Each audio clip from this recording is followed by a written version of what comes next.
Hello friends, from the monthly salary of a private employee, how to calculate his PF amount and monthly pension amount, that calculation I had completely explained in this video. At the end of the video, I had explained about the judgment given by Kerala High Court in favor of private employees to get higher pension. But now that case is pending in Supreme Court. If they had given judgment in favor of private employee, then how much monthly pension amount a private employee will get?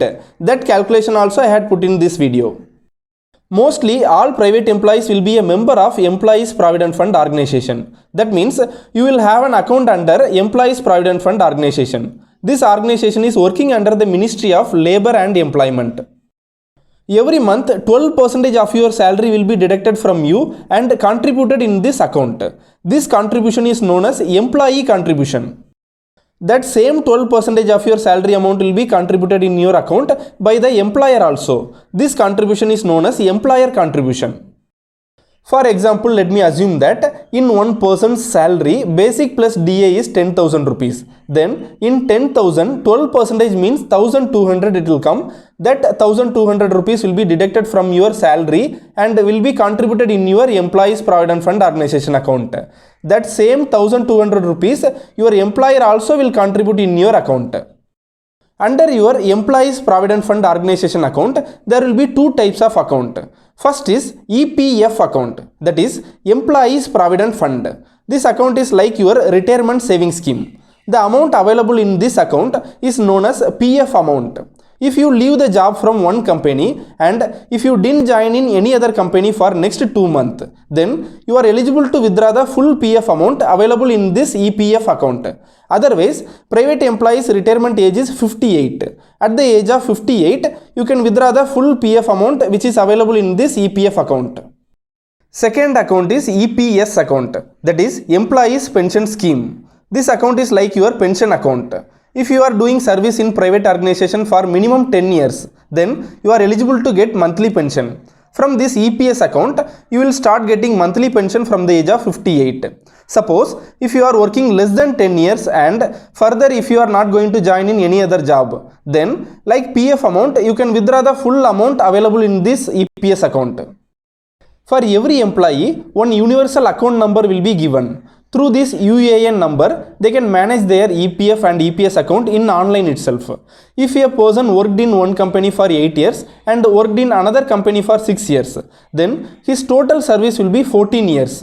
All his service will be recorded in his UAN number. For any employee after leaving job from one company, it is not a good advice to withdraw full amount from their EPF and EPS account.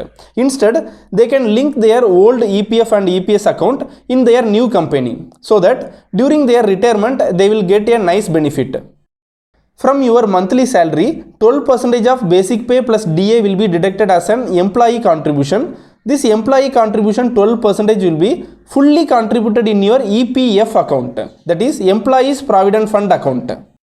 Same 12% amount will be contributed by employer also. In that 12% amount, 3.67% amount will be contributed in Employees Provident Fund account and remaining 8.33% amount will be contributed in Employees Pension Scheme account. For calculation purpose, let me assume that an employee had joined the office at 1st January. His basic pay plus DA is 14,000 and let me assume that every month he will receive his salary at end of that month. That is, January month salary he will receive on 31st January, like that. Now, how they will calculate the total PF amount in EPF account, we will see now. Employee contribution 12% completely deposited in EPF account. In 14,000, 12% means 1,680 rupees will come. That 1,680 rupees I had entered in first month EPF account in employee contribution column. Normally in one financial year, basic pay plus DA will not change in any company. If basic pay plus DA not changed means, then employee contribution 12% amount also will not change. So in next 2 months, that is February and March month also, I had entered 1,680 rupees. Next, in case of employer contribution, 3.67% amount will be contributed in EPF account. In 14,000, 3.67% means 514 will come. I had entered this 514 rupees in EPF account in employer contribution column. as basic pay plus DA will not change, so that I had entered rupees 514 in all 3 months. Remaining 8.33% employer contribution will be contributed in EPS account. In 14,000, 8.33% means 1,166 rupees will come. This 1,166 I had entered in EPS account column. Recently, Indian government had reduced the EPF account interest rate to 8.5% per annum. In EPF account, normally interest value will be calculated at the end of every month. So, January month interest value will be 0 because January month EPF contribution will be deposited in your EPF account on 31st January only. That is last date of January. So, for the month of January, interest value will be 0. If I add contribution plus interest, I will get total amount in EPF account. In month of January, EPF account's total amount will be 1,680 plus 514 plus 0. Totally 2,194 rupees will be available in the account. In the February month end, contribution amount of rupees 1,680 plus 514 rupees will be deposited. Next, we have to calculate the interest for the total PF amount available in EPF account. Rupees 2,194 is available in EPF account during the month of February. So, for 2,194 rupees, 8.5% means 187 rupees will come. This 187 rupees is the interest gained for 1 year. We have to calculate the interest for 1 month. So, I had divided 187 by 12. I will get 16 rupees. This 16 rupees is the interest amount gained during February month. January month account balance 2,194 rupees plus February month contribution 1,680 plus 514 rupees plus February month interest gained 16 rupees. Totally I will get 4,404 rupees. This 4,404 rupees is the total PF amount available in the EPF account at the month end of February. In March month, I have to calculate the interest. During March month, total EPF account balance is 4,404 rupees. For that amount, if I apply 8.5% per annum means, then I will get 31 rupees as the interest for 1 month. February month account balance 4,404 rupees plus March month contribution 1,680 plus 514 rupees plus March month interest gained 31 rupees. Totally 6,629 rupees will come. This 6,629 rupees is the total PF amount available in EPF account at the month end of March. Like this, we have to calculate PF amount for the entire service. In EPS account, there is one condition. That is, maximum limit for contribution in EPS account in 1 year is 15,000 rupees. So, for 1 year 15,000 rupees means, then for 1 month maximum 1,250 rupees only can contribute in EPS account. If the 8.33% employer contribution amount exceed rupees 1,250, then that remaining amount will be deposited in your EPF account. For that, I will take one more example. Let me assume that an employee's basic pay plus DA is 30,000 rupees. Then employee contribution 12% will be 3,600 rupees. That 3,600 rupees I had entered in the place of EPF account in employee contribution column. Next, in employer contribution, for 30,000 rupees, 8.33% means 2,499 rupees will come. In that amount, maximum 1,250 rupees only can be contributed in EPS account. So, balance 1,249 rupees will be contributed in EPF account. In employer contribution, for 30,000 rupees, 3.67% means 1,101 rupees will come. That 1,101 rupees also will be contributed in EPF account along with 1,249 rupees. After this, the calculation will continue as the previous calculation. Next, what is the eligibility for getting monthly pension from your EPS account we will see now. For getting monthly pension, one person should have completed service for minimum 10 years. There is no condition that you should have continuous service.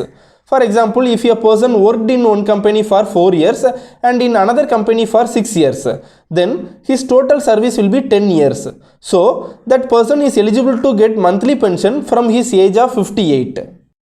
Next, how to calculate the monthly pension we will see now. For calculating monthly pension, the formula is employee service into pensionable salary divided by 70. In this formula, you have to calculate and substitute the employee service and pensionable salary, then you can easily know your monthly pension.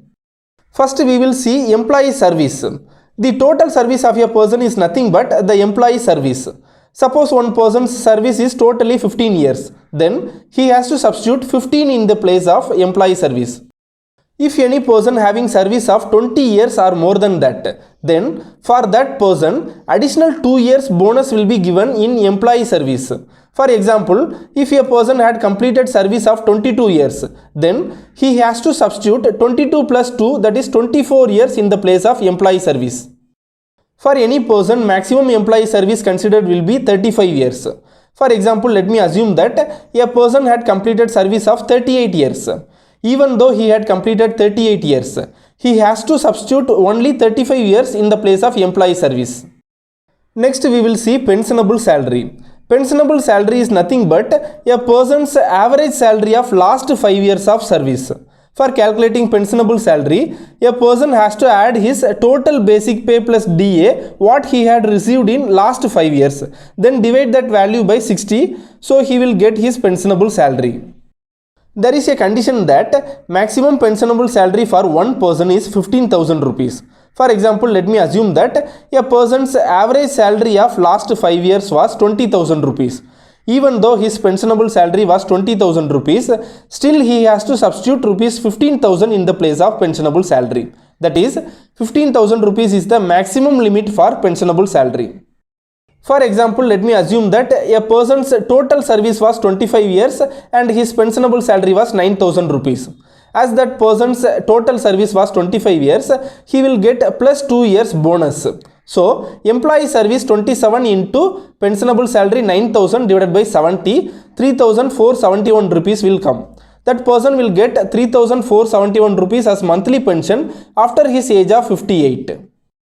From the EPS account, all individuals are eligible to get minimum monthly pension of rupees 1000. For example, if a person's employee service was 10 years and pensionable salary was 6,000, then his pension calculated will be 857 rupees only. But he will receive the minimum monthly pension of rupees 1000. Maximum limit for employee service was 35 years and maximum pensionable salary was 15,000 rupees. If I substitute this both value, I will get 7,500 rupees. For any person, this is the maximum pension amount possible to get from EPS account. In April 2019, a judgment was given by Kerala High Court that private employees are also eligible to get high pension. Now this case is in the hand of Supreme Court. Suppose that case is positive in our side, then how much monthly pension we are eligible to get, that I will calculate now. Based on Kerala High Court judgment, formula for calculating monthly pension is employee service into last drawn salary divided by 70. Here we know what is employee service. Next, last drawn salary means in our service what is the last month basic pay plus DA, that is taken as last drawn salary. For an example, let me assume that a person's total service was 33 years and his last drawn salary was 50,000 rupees. If judgment was in our side, then in this case his monthly pension will be 25,000 rupees.